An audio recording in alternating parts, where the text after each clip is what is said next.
Hey, fellow traveler. Welcome to the Third Eye Awakening podcast, a show where we talk all about spiritual and psychic awakening, magic, the shift from 3D to 5D, starseeds, ascension, multiple timelines, multiple dimensions, the universe, the multiverse, the Akashic records, all the good things. I am your host, Amy Belair, and I'm so glad to have you here with me today. Okay, let's do this. Hey everybody, welcome back for another episode of Third Eye Awakening. Today I'm super excited to talk to Andrew Miles of the Soul Space community. And Andrew is a small town being with big dreams. Me too, I relate. His soul mission is to embody the infinite potential available to each and every one of us, and in turn guide others toward their own unique path as well. Andrew actively works right now as an intuitive, a psychic medium, and it's his main goal to work side by side with spirit to help others along their own spiritual journey. Welcome, Andrew. I'm so excited for this conversation. Thank you so much for being here. Hi, Amy. I'm really excited and happy to be here. Thank you for having me. So we were just chatting before I pressed record, and we were kind of talking about like your soul mission and that you've kind of stepped into it. And over the last few months, you let me know and started using your intuitive gifts and your mediumship gifts to help people by giving readings. And something you shared in Soul Space today that I was wanting to explore with you is that for the first time, according to your post, you didn't have to deliberately tune in and open yourself up to receive a message on someone's behalf, but you started receiving a message randomly on someone's behalf. Kind of like, I think of Teresa, what's her name, Capuzzo or something like that from Long Island Medium. Did you have something like that, like just where a message came through unsolicited? It was terrifying. Was it? Yeah. So basically, I went to get an oil change because I live in an apartment and I can't change my oil in my apartment complex where I live. So I had to go to like a garage that does it, and I was sitting in the waiting room, and this lady comes in and sits down, and I just get this awkward feeling as soon as she sits down. So I'm trying to like play this happy color game on my phone where I just color by number to like chill while passing the time. And all of a sudden I hear this like, hey, you need to tell her that he's going to be fine. And I'm like, first off, who's going to be fine? And I'm like, and am I supposed to be telling this lady? And they're like, yeah, you got to tell that lady that he's going to be fine. I'm like, well, can I have a name? And they're like, yeah, it starts with a B. It's like Benny or Benjamin or Ben or something like that. I'm like, okay. And they're like, you need to tell her that I'm there with her. I'm like, well, who is I? Like, who is this person I'm supposed to be telling is there with Benjamin or whatever? And it's like grandpa. And I'm like, okay. So I was like, I really don't want to do that. So I'm just going to try and ignore you. So I kept trying to play my game and I got really uncomfortable and I couldn't sit still. My heart started racing. So I went outside and like started vaping because I needed nicotine because I was so anxious.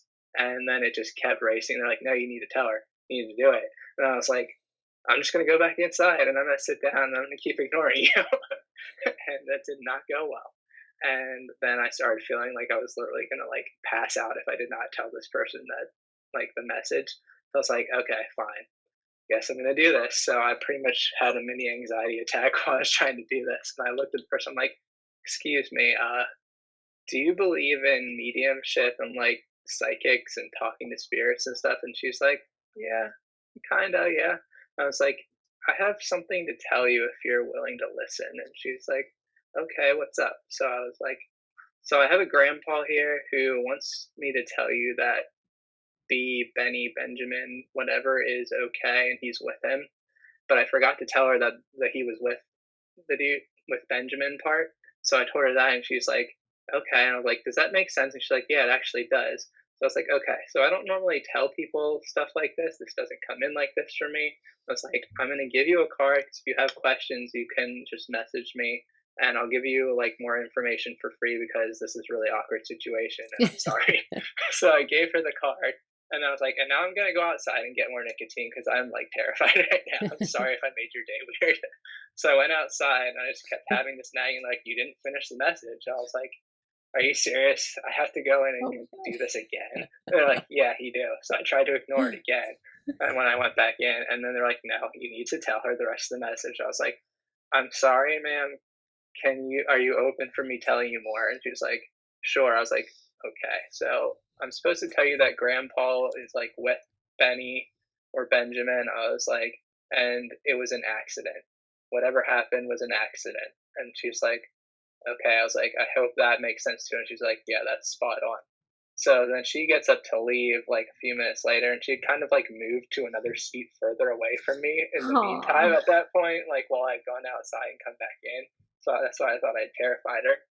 So she leaves, and then I got home and I told my fiance about the situation, and then like laid down to meditate for a little bit, and then I get a text from this person like, "Hey, I'm really sorry if I was awkward. I really appreciate your message. It like gave me a huge sense of relief." And I was like, and here I thought that I had terrified this person, and it actually was like what they needed to hear.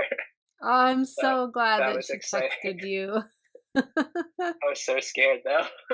Yeah, and well, also because you said that you have like some anxiety already, right? So Mhm. like with people and all that kind of stuff. So you're basically Yeah, being asked to confront your fear. pretty much. Like I'm not good in a group of people that I don't know. Like it takes me a while to open up to people in general. So Yeah. I was between that and the fact that people usually like pay me to have a meeting so then it's one-on-one and comfortable, like how we're doing it with the video chatting thing, so I don't have to be like, oh, by the way, Right. this random disembodied voice is telling me to tell you this. Totally. It makes a big difference, right? I actually used to get information for people all the time, and that's what pushed me into this, but it wasn't anything that clear and specific. Like I don't feel like I'm a strong medium per se, but I would just sort of get, I don't know, it's like I knew what people were going through. I knew what they were thinking and that kind of stuff. And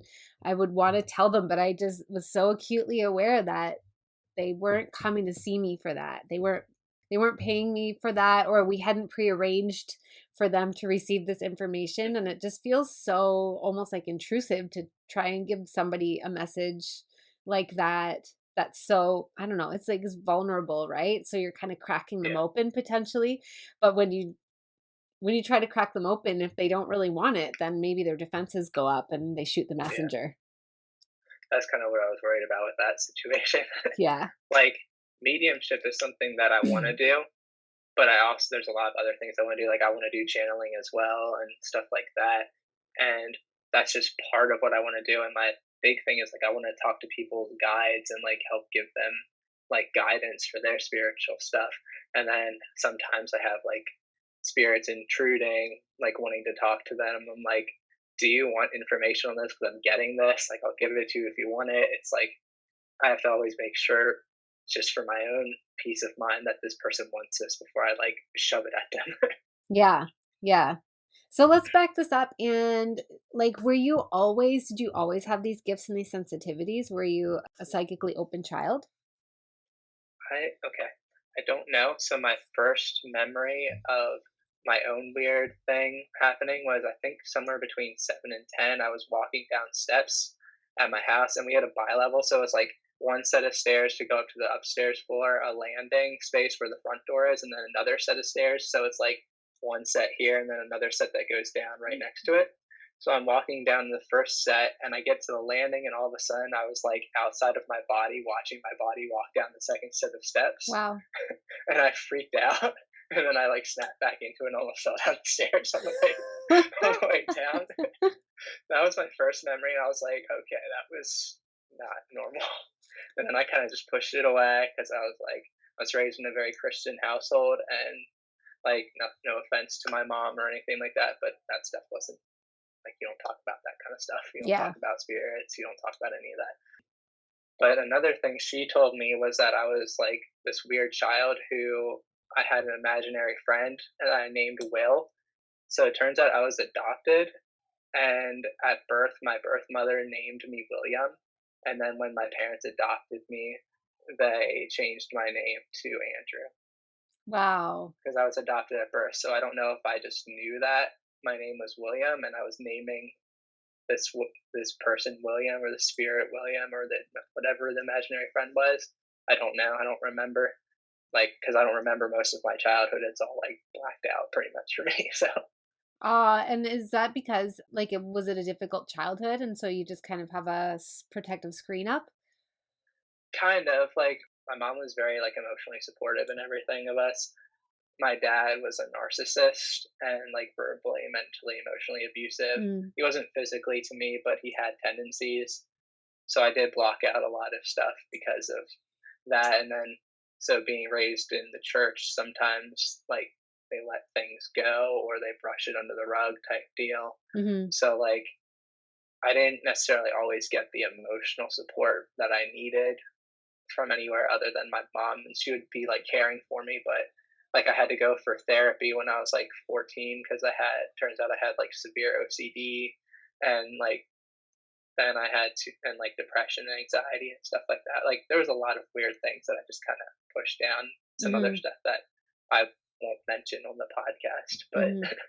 I did have a somewhat not as traumatic as some people, but traumatic for me experience growing up. So I think I did push a lot of things down. Mhm. And then when I turned like 14, I had that mental breakdown essentially with the OCD thing, and then I had like all kinds of physical health issues come up, and then so that was I think a catalyst for me starting to believe in like other stuff because I was like, okay, why would God let all this terrible crap happen to me and make me this way?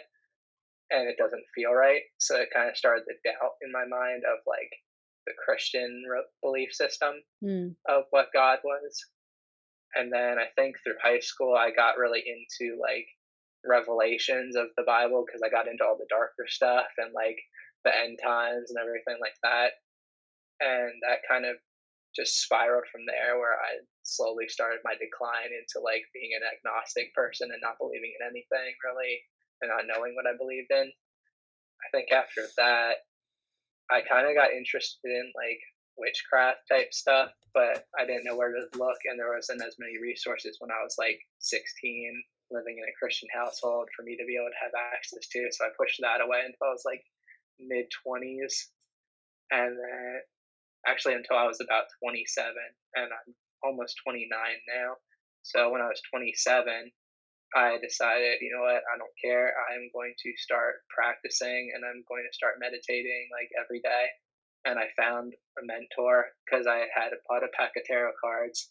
I started practicing with them. I was like, what am I supposed to do?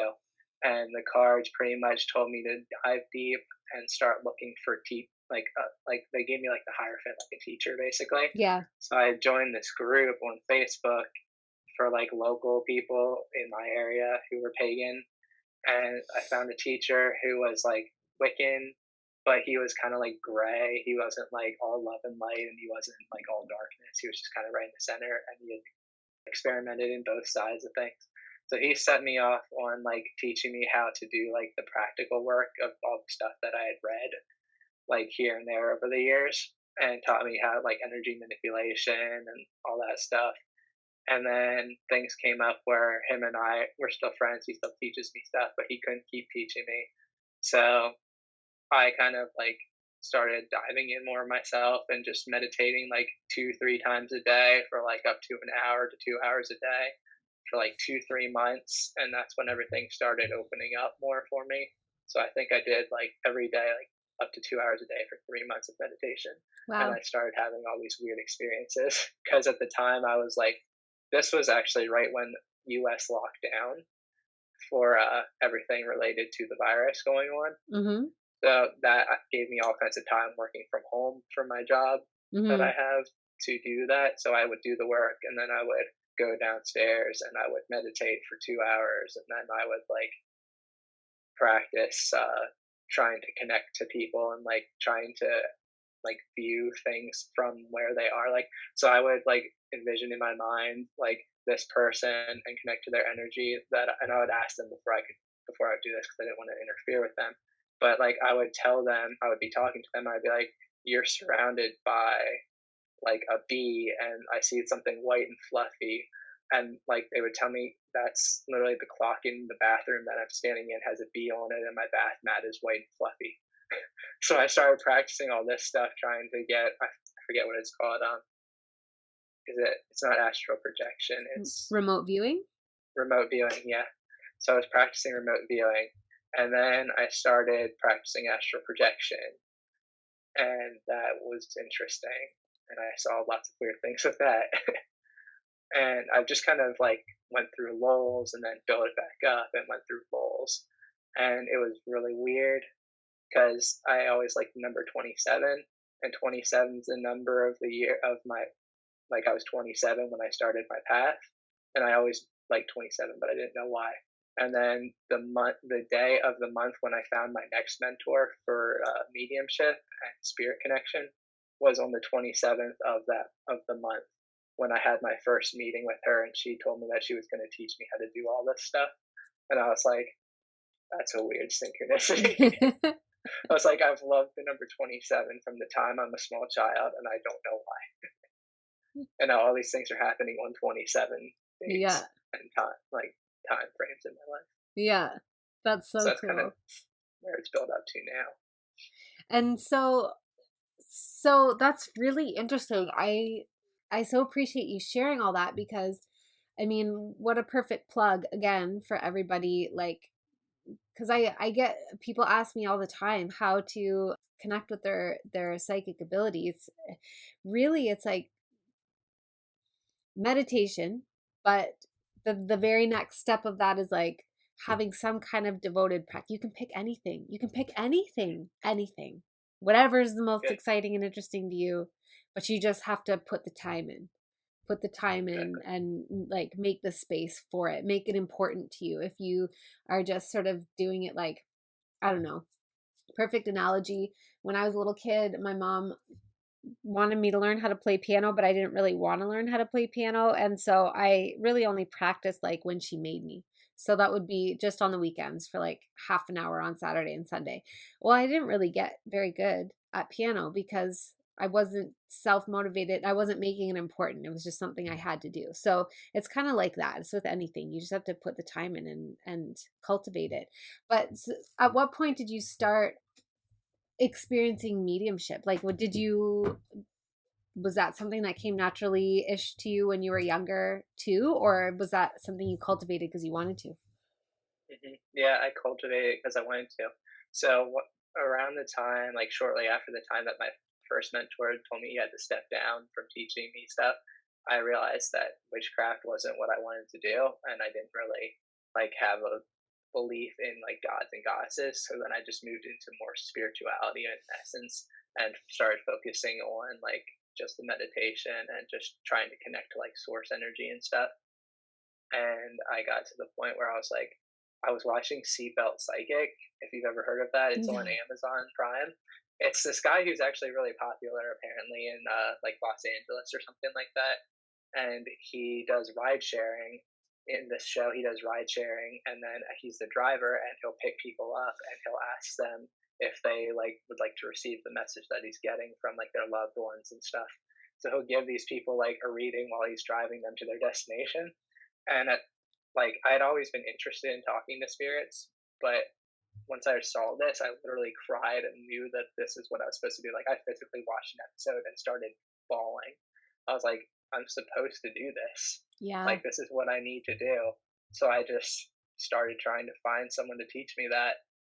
And someone that I was friends with from the pagan group that I had originally joined, where I found my first mentor, had told me about the lady who became my mentor for mediumship and stuff like that, and told me how great of a medium she was and all this stuff. So I told my fiance about it, and she was my girlfriend at the time, but I told her about it, and she set up an appointment to have a reading to talk to her, like her mom and stuff.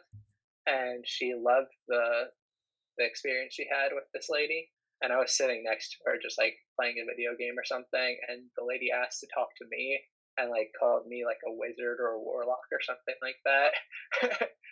And like that kind of made me like, okay, I'm gonna talk to her. I'm gonna schedule an appointment. So it took a couple months for me to get my appointment, and she's like, now I want to talk to you about you doing this type of work. She's like, I want to teach you how to do it. And I was like, I was going to ask you about learning how to do it from you. And she's like, yeah, I'm going to teach you how to do this work. And I was like, oh, well, am I allowed to swear here?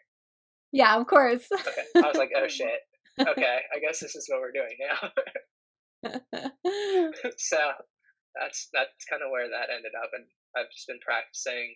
Like, she gave me some exercises, and that was like, I was doing like the astral projection stuff at the beginning of this year, and like like contacting and talking to beings from like lower dimensional levels that were Hmm. coming after me.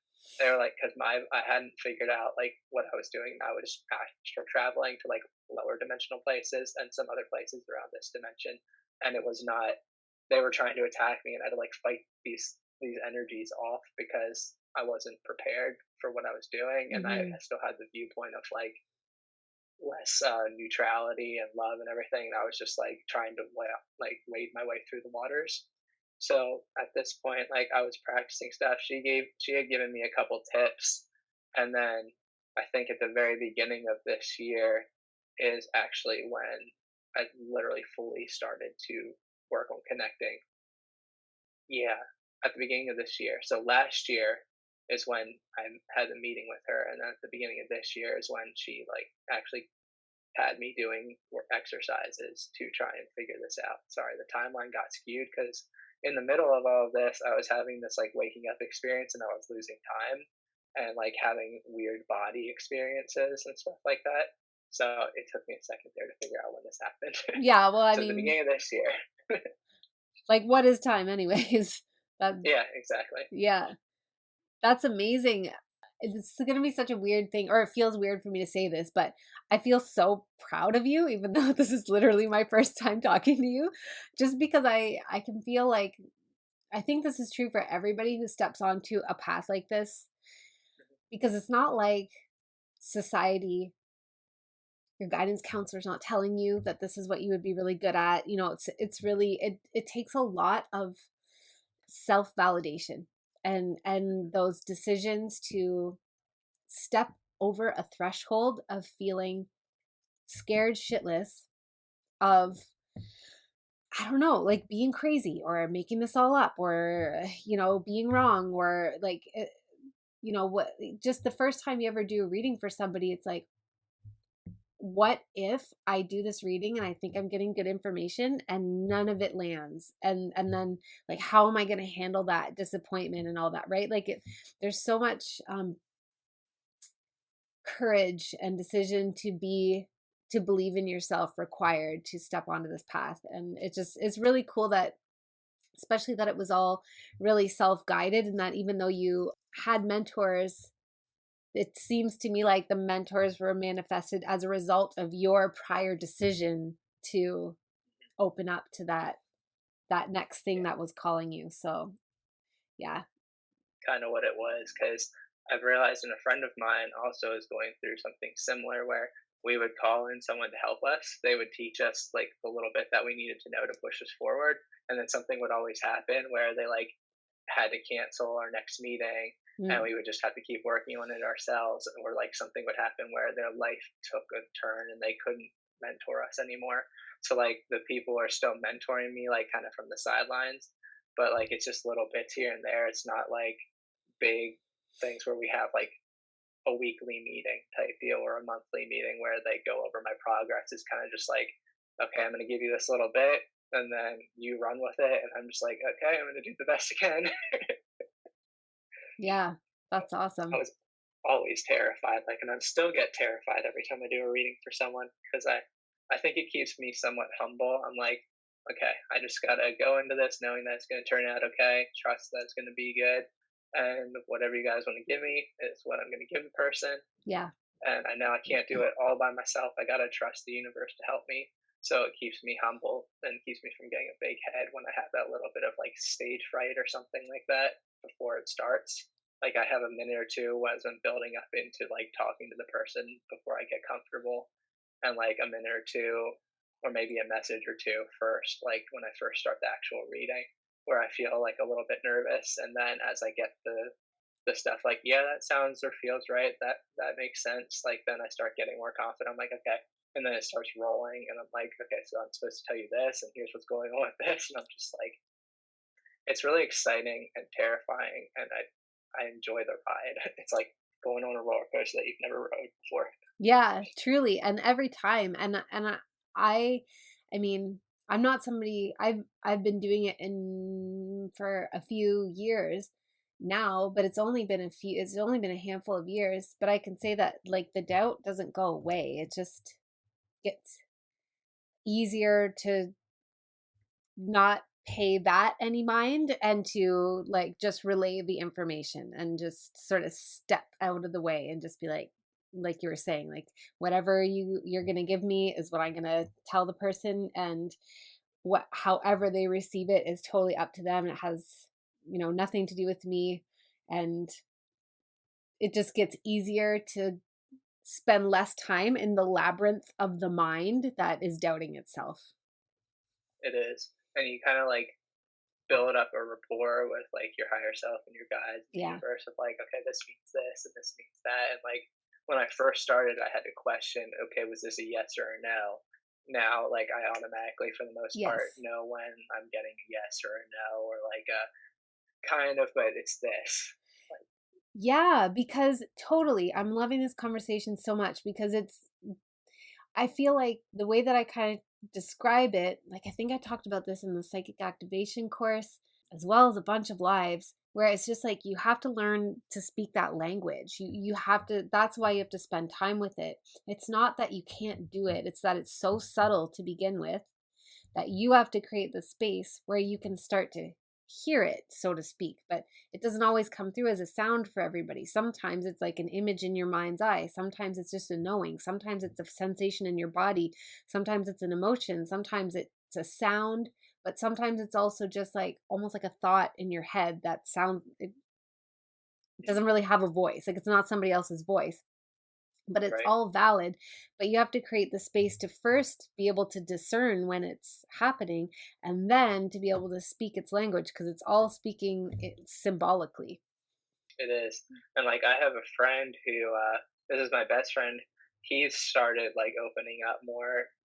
Part of it's like because I think because I do so much of this and talk about this so much, and it made him curious. So he started meditating more, and he like meditated before, but I keep telling him about all this weird stuff that happens to me, and I think it kind of made him like, oh, okay, I'm gonna check this out. So he gets clairaudient messages, and I get Claire, I guess it's sentient the knowing and like the visual mental images Mm. and sometimes feelings. So he gets like the kind of knowing kind of images and then just straight up like audio messages in his mind of like yes, no, like you're wrong, this is the right thing. So like we'll go back and forth on stuff and we'll be like both piecing the like whatever it is Oh my together. God. Like we read about his parents' house, like he showed me images of his parents' house and we figured out what happened to somebody who lived in this house previous between the two of us via his like clairaudience and my like my knowing and seeing and stuff like that. So we just go back and forth and build the picture and figure it out together. Isn't that just the most fun when you start Yeah. connecting with your friends in that way, and then then you're speaking your secret language together? But I feel like that's the whole way that we are gonna reconnect with these abilities that we actually already have, and be able to get to that place where I already feel like the even with the like ascending consciousness, like telepathy is way closer to the surface. It's just that most of us still don't control it, right? So it just seems to happen kind of randomly. But even our ability to communicate without having to use words or even body language, like just being able to think a thought or feel a feeling and have somebody that we're well in tune with pick up on it, even that is ramping up. But I love that description of you and your friend just like taking your particular gifts and like filling in the blanks and like piecing the puzzle together. It's exciting and it's fun. And like with the telepathy thing that you were saying, like I have a friend who lives on the complete opposite side of the country of me, and I can think Sam message me, text me, whatever, and like when he wakes up, he'll send me a message or he'll like call me or whatever, and I'll be like, hey, I want to tell you something. He's like, yeah, no, what's up? That's so awesome. It's fun. We have a good time. I'm just remembering too that you shared some posts in Soul Space about some crazy experiences you had. What reminded me of this was when you were talking about connecting with beings in the lower astral planes. But then Mhm. also there were a couple, I think it was you, right, where you encountered like a reptilian, and maybe there was There's a another one too. I know you, there's a couple. yeah, yeah. I mean, I want to hear about all of them, but just pick whatever one you want to talk about. Okay. So when I connect with my guides, one of them kind of looks like what you'd call like an other dimensional alien being, Mhm. whatever you want to say. He has like this very pale skin with like white hair, like shimmering white hair, and he wears robes and stuff. So he kind of is my catalyst for showing me and teaching me things when I meditate.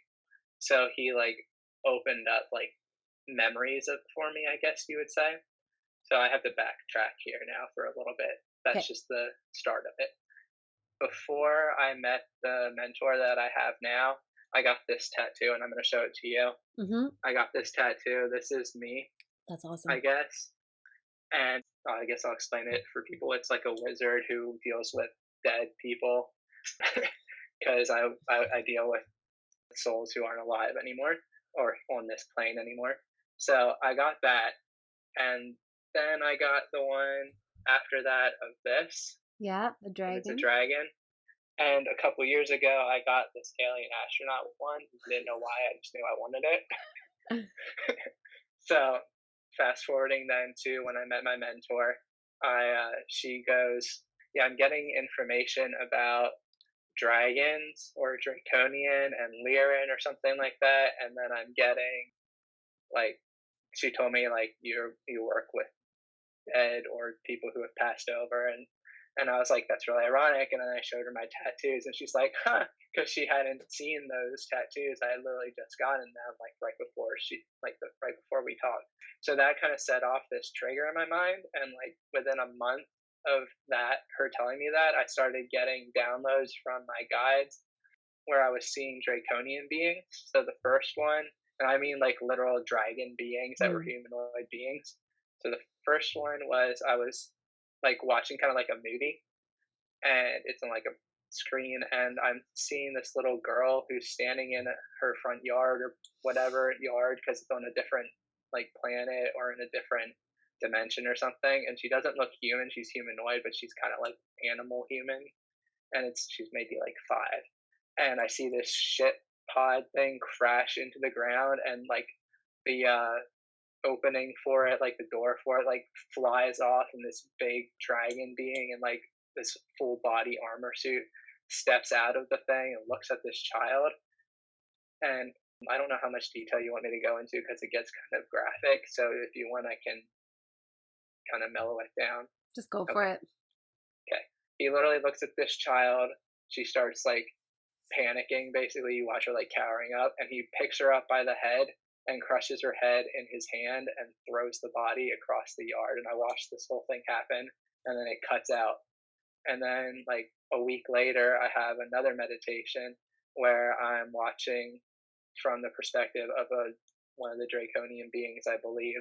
I'm sitting at a table in this huge building ship thing, and if you've ever seen Skyrim or like any of the Elder Scrolls things, there's what's called Daedric building, like Daedric beings, and they have like these castles and stuff. And there's like these huge black spires and stuff. Or the two towers from Lord of the Rings, it kind of looks like Saruman's tower on the Mm-hmm. inside. There's these huge spires, and it's a really high ceiling, and I'm surrounded by all these draconian beings, and I'm like listening to them talking in another language, and it's like this like grotesque grunting gnawing sounding type of language. And like all I can tell when I think about it is I could make out the word like kill.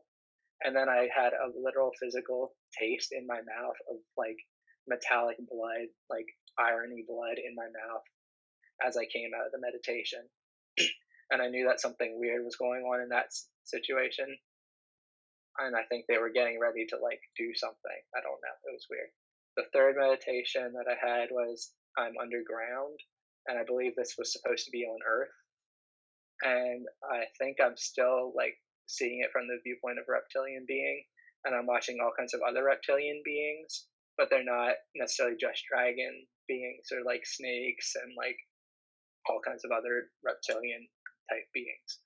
And they're going through this tunnel, and I didn't get a sense that they were actually evil ones. It felt like they were a splinter off of like what people would call the main faction when you look into Starseed lore and the war thing, and that they were like some of the ones who didn't want to be a part of that whole like attacking other planets and other systems. And like it was really weird because it was like they were going through this tunnel and it was lit by torches, and there was like a fire, like a bonfire in the middle of this room, and they were like getting ready to leave.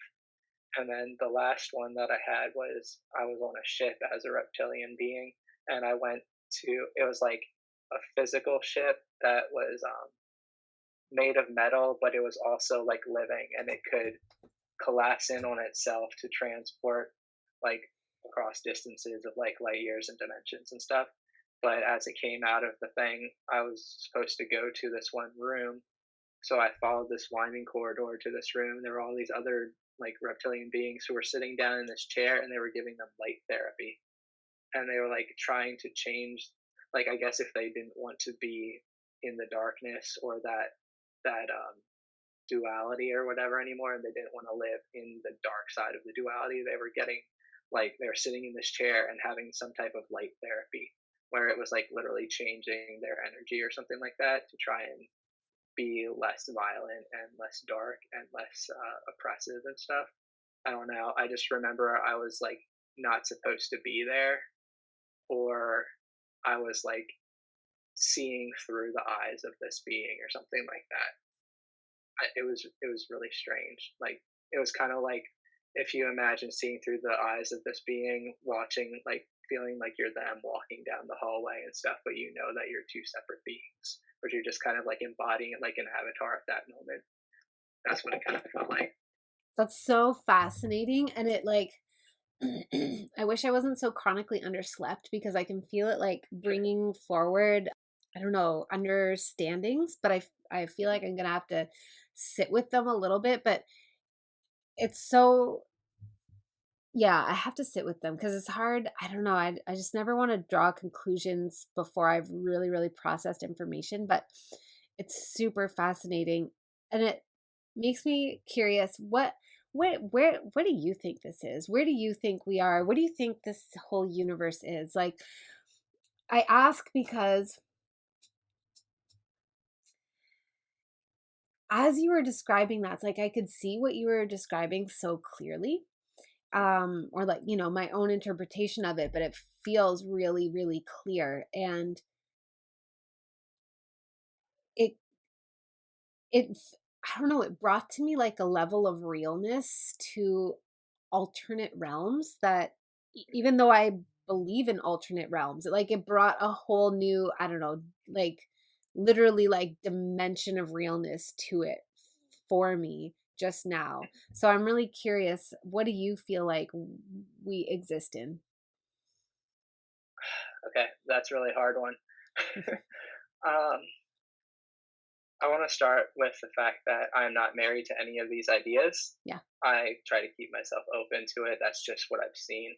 And I've been told I'm a star being, and I've been told that all this stuff exists. I kind of think that it's not necessarily like what you would consider a matrix in the sense of like a computer program, but I think that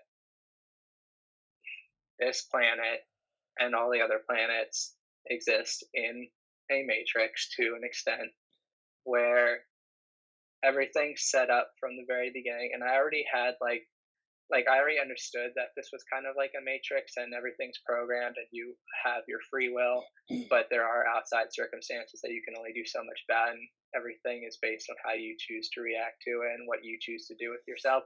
But it hit me the other day, like on a cellular level, where I realized that shit, literally everything, if you look even back at written history that we have that's available to us at the moment, and I say that because I don't think that this is the first incarnation of humanity, all of our written history back to the Sumerians is literally an established hierarchy where there's a group of people on top and there's a group of people below them. It's literally a matrix system where we're controlled, and if you choose not to be controlled, that's on you, and that's great. But then you have to deal with a whole set of other interesting things that might come up from that. I think it is a matrix, but I don't think that any of us have like a full grasp of what the bigger picture completely is. I don't know. Yeah. It's going to take me some more meditation to figure this out. Yeah, no, fair. And like it is a completely, it's a constantly evolving, I think for most of us that are truly like just curious about it, it's a constantly evolving understanding, because as we evolve, our consciousness evolves and opens up and expands, and we can like understand and perceive more, and then like figure out where we're going to put this in our in our Right. understanding. Yeah, I'm curious about what the part that you said about how if you choose to, what was it? If you choose to not be controlled, you get to deal with other circumstances. What do you mean by that? Okay, so the last 2 weeks I've been dealing with, like, I have not been fearing anything as far as everything going on right now, Yeah. and I've been getting visions of beings in cloaks coming to me and trying to hijack my meditation and trying to like put Mhm. me into a state of fear Mhm. because I'm not getting taken down by the fear of everything else that everyone the news has been portraying and stuff. So I think that I don't know if it's just based on the fact that my own perspective, because I don't really believe in good and evil. I believe in neutral and scales of like shades of gray on the scale.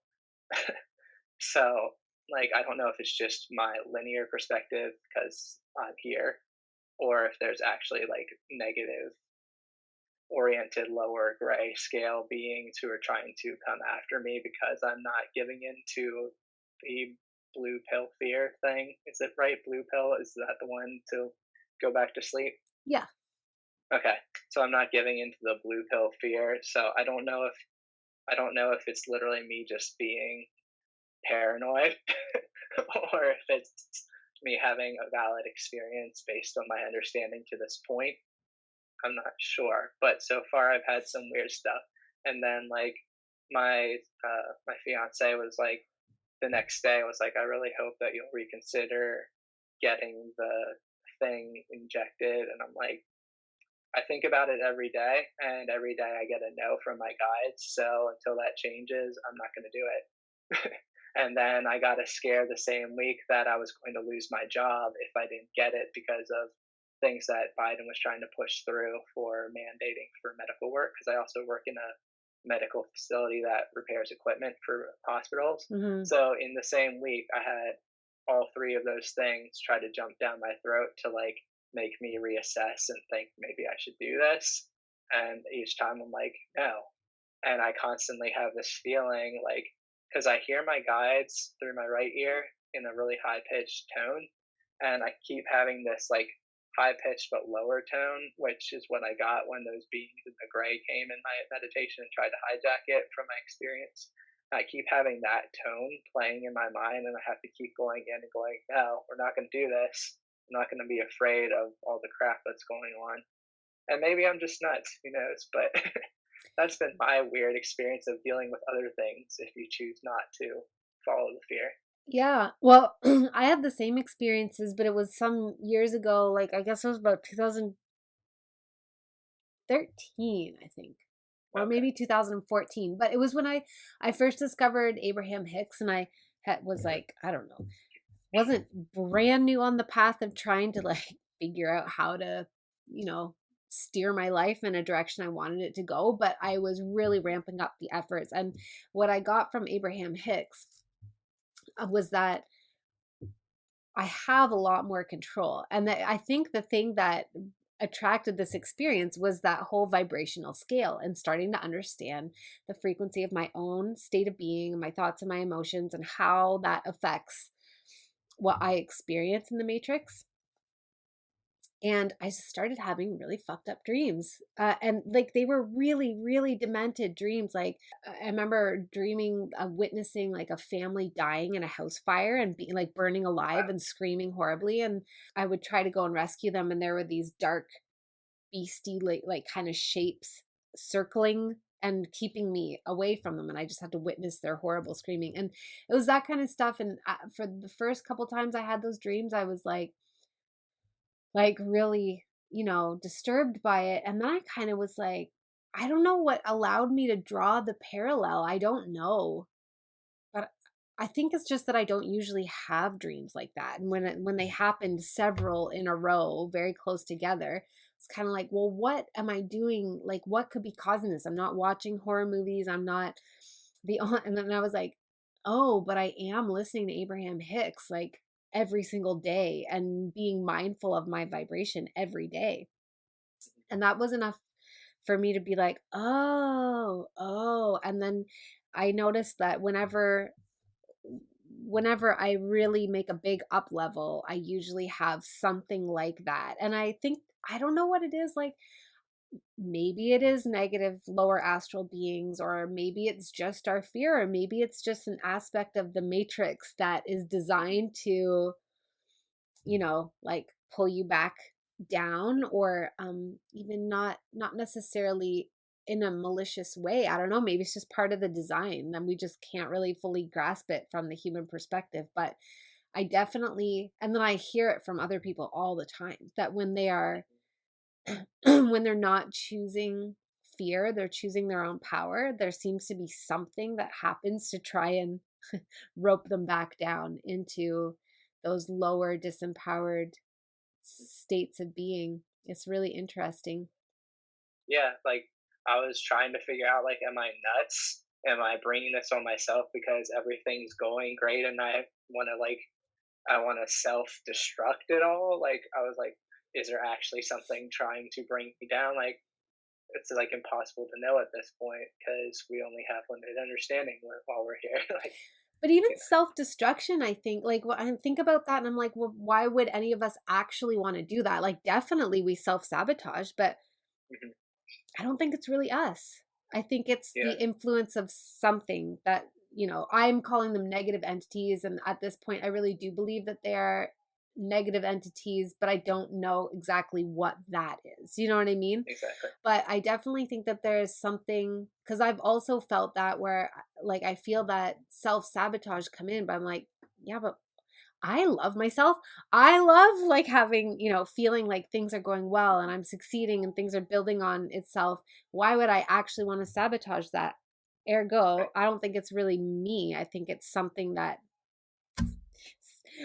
uses my voice and my thoughts to try and bring me back down. Right. And I agree with that because, like, you were saying, like, why would I want to self-sabotage myself? And, like, I do think that there are, like, lower dimensional things that also want to pull you down. Because I had said about, like, how I don't know that necessarily there's good or evil. I'm trying to figure that out because this meditation I had, I was shown that everything is neutral on a shade of gray to gray, basically. And your perception of it here is based on the fact that it's dualistic reality. So, like, it's not necessarily, it's evil here, but in another dimension, it might just be. It might not be anything. Yeah. So, like, I've been trying to grasp the fact that, like, maybe to me it's just appearing like negative entities or whatever are trying to pull me down. But if I looked at it from a broader perspective, it's just a thing and it's nothing to worry about. Yeah, I really, really resonate with that. I think that's actually what it is. But at the same time, it's both. Because we experience it as we experience it here in this incarnation. But on the grander scale, it's just something that just is. And it doesn't have to have any more power or importance than that. Right. Yeah, I agree with that. Andrew, this has been such an excellent conversation, and I could totally keep going, except I can hear my William in the background letting me know that my time is up. Well, perfect timing because we're just about at the right moment. So. Yeah. He was actually very generous today. Well, thank you, William. Thank you so much for giving me your time and for sharing this awesome conversation with Yeah, all the thank you. listeners of Third Eye Awakening. Listeners, I love you so much and I just value your precious attention and your time so very much. I hope this episode benefited you, and uh I will catch you on the next episode. And come join Soul Space. PS, if you haven't already, obviously join Soul Do it. Space. It's the best. I'll just say it. It's the best. It is. Hello, beautiful being of shadow and light. If you loved this episode and you want more, you can join my new membership, Light Codes. This membership is the place where you will receive all the light codes that I am channeling on how to navigate the intensifying energies of this next phase of the rapid awakening and ascension of the human collective consciousness on Earth. But also all the light codes on how to step into our highest selves, to activate our soul mission, to harness our magic and power as creators, and to manifest the highest timelines for ourselves and for the collective. To find out more information about light codes and all the ways to work with me, see the link in the show notes or visit amybelair.com.